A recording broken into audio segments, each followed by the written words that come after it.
നമുക്കിന്ന് നല്ലൊരു ചക്ക വേവിച്ചത് തയ്യാറാക്കാം. ഓരോ സ്ഥലങ്ങളിലും ഓരോ രീതിയിലാണ് ചക്ക വേവിക്കുന്നത്.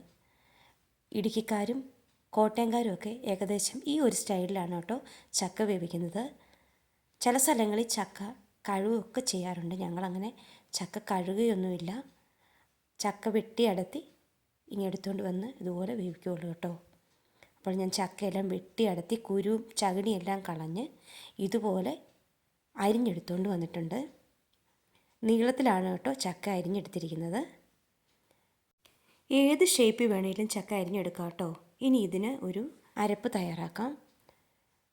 1 കപ്പ് തേങ്ങ എടുത്തിട്ടുണ്ട്, 3 പച്ചമുളക്, കുറച്ച് ജീരകം, 1 തുടം വെളുത്തുള്ളി, കുറച്ച് കുരുമുളക്, 3 ചുമന്നുള്ളി. വെളുത്തുള്ളിയും കുരുമുളകും ഒക്കെ ചേർക്കുവാണെങ്കിൽ നമുക്ക് ഗ്യാസിൻ്റെ പ്രശ്നമൊന്നും ചക്ക കഴിക്കുമ്പോൾ ഉണ്ടാവില്ല. ഞാൻ കല്ലിലാണ് കേട്ടോ ചക്കയ്ക്കുള്ളത് ചതച്ചെടുത്തത്. അങ്ങനെയെല്ലാം ചതച്ചെടുത്തുകൊണ്ട് വന്നിട്ടുണ്ട്. ഒരു കുക്കറെടുത്ത് അതിലേക്ക് ഈ ചക്കയെല്ലാം നമുക്കൊന്ന് ഇട്ട് കൊടുക്കാം. ഇനി ഇതിലേക്ക് നമ്മൾ നേരത്തെ അരച്ചു വെച്ചിരുന്ന അരപ്പും കൂടി ചേർത്ത് കൊടുക്കാം. കുറച്ച് കറിവേപ്പിലയും കൂടി ഇട്ട് കൊടുക്കാം. ആവശ്യമുള്ള ഉപ്പും 1/4 ടീസ്പൂൺ മഞ്ഞൾപ്പൊടിയും കൂടി ഇതിലേക്ക് ചേർത്ത് കൊടുക്കാം. ഇനി ഇതിലേക്ക് വെള്ളം ചേർക്കുന്നത് 1/2 കപ്പ് വെള്ളമാണ് കേട്ടോ ചേർക്കുന്നത്. അത് കൂടുതൽ വെള്ളമൊന്നും ചേർക്കേണ്ട ആവശ്യമില്ല. ഇനി അടച്ചു വെച്ച് ഒരു വിസിൽ വരുന്നതുവരെ വേവിച്ചെടുക്കാം. ലോ ഫ്ലെയിമിൽ വെച്ച് വേണം കേട്ടോ ചക്ക വേവിച്ചെടുക്കാൻ, അല്ല അടി പിടിക്കും. ഒരു വിസിൽ അടിച്ചതിന് ശേഷം ആവിയെല്ലാം പോയി കഴിഞ്ഞപ്പോൾ ഞാൻ തുറന്ന് നോക്കിയിട്ടുണ്ട്.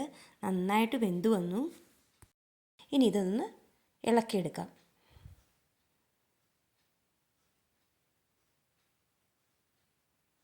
അടിയിലൊന്നും പിടിച്ചിട്ടില്ല, കറക്റ്റ് അളവിലാണ് കേട്ടോ വെന്ത് വന്നിരിക്കുന്നത്. അങ്ങനെ ചക്കയെല്ലാം വെന്ത് റെഡിയായി വന്നിട്ടുണ്ട്. ഇനി നമുക്കൊരു സെർവിങ് പ്ലേറ്റിലേക്ക് മാറ്റാം.